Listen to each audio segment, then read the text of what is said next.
What's up, YouTube? CNR Hunting and Arsenal here. So for this morning, video, I think I'm gonna go through and read some out of this. I think I might, each thing in season that is here in Kentucky, I'll read. But yeah. So of course, it is whitetail deer season here in Kentucky, 2025-26 season. So yeah, without further ado, let's get into it. So, tip number 1, don't shoot bucks that look insecure. When you first see a buck, take a moment to check its posture. Dominant bucks hold their heads high and walk loosely with their tails held straight out. A subordinate buck walks with stiff legs and a hunched back, and keeps its tail between its legs. If you see a good buck in a subordinate posture, consider holding your shot. It could mean there's a real monster in the area. Tip number 2. Find small bucks near big scrapes. If you're looking to shoot a buck quickly during the rut and aren't much concerned about the size of its antlers, look for a large scrape that's torn up, irregularly shaped, and looks like it's being used by more than one deer. Younger, more submissive bucks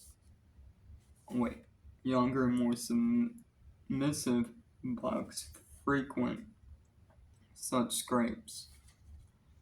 Since these bucks are less wary and more numerous than trophy animals, you'll stand a good chance of filling your tag faster than you would when hunting scrapes made by solitary and often bigger deer. Tip number 3. The surefire spot for big bucks. Don't give up on a hunting spot when you learn a big whitetail has been taken there. If it was a dominant buck, a host of suitors for this vacated territory will soon move in. The sudden void may dramatically increase other bucks' activity. If you can hunt where another hunter has already bagged a big buck, do it. See more deer by scanning an area twice. Tip number 4. Immediately after stopping at a vantage point, allow your eyes to relax and move them slowly back and forth over the surrounding terrain without focusing on any specific feature. Relaxed eyes automatically focus on any movement within their field of vision.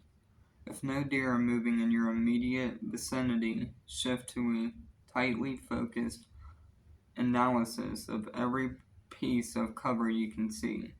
Peer into the shadows, looking for pieces of deer bits of antler, the curve of an ear, or the horizontal line of a back. Move to your next vantage point once you're satisfied that you've probed all the places a deer might be hiding. Tip number 5. Don't use too much freshly collected scent. If you plan to use scent collected from the glands of a freshly killed deer, make sure to use less of it than you would of the bottled stuff. The fresh gland scent will be much more potent than what you can buy commercially. Tip number 6. 3 steps to proper still hunting. Proper still hunting can be described as a 3-step process. Step 1 is to stand motionless behind an object that will break up your outline while searching the surrounding area thoroughly for any sign that deer are present.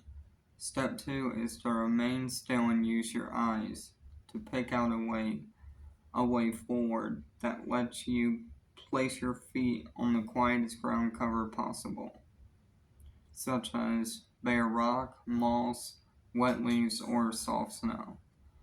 Step 3 is to scan the woods for deer one more time. Then slowly and silently navigate the route you've picked out. Repeat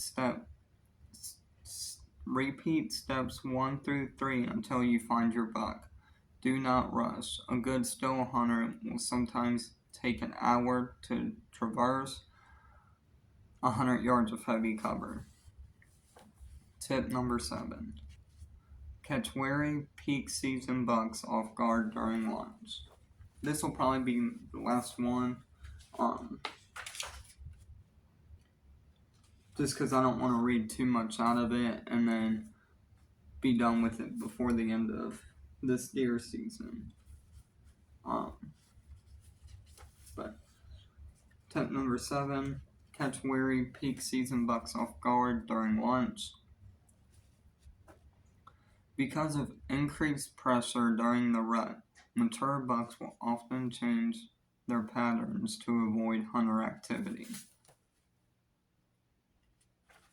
Many will become nocturnal, but a significant number instead spend more time searching for does during the middle of the day when most hunters are back at camp taking naps and eating lunch.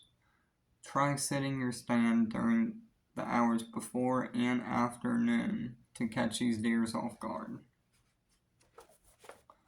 So yeah, just read a few tips out of my 250 amazing hunting tips book. It's a pretty good book. I've learned a few things out of this book that I use to this day. But yeah, it's definitely a good book for beginners. Very easy to comprehend. And yeah, it's pretty much all for this video though. Thank you all for watching.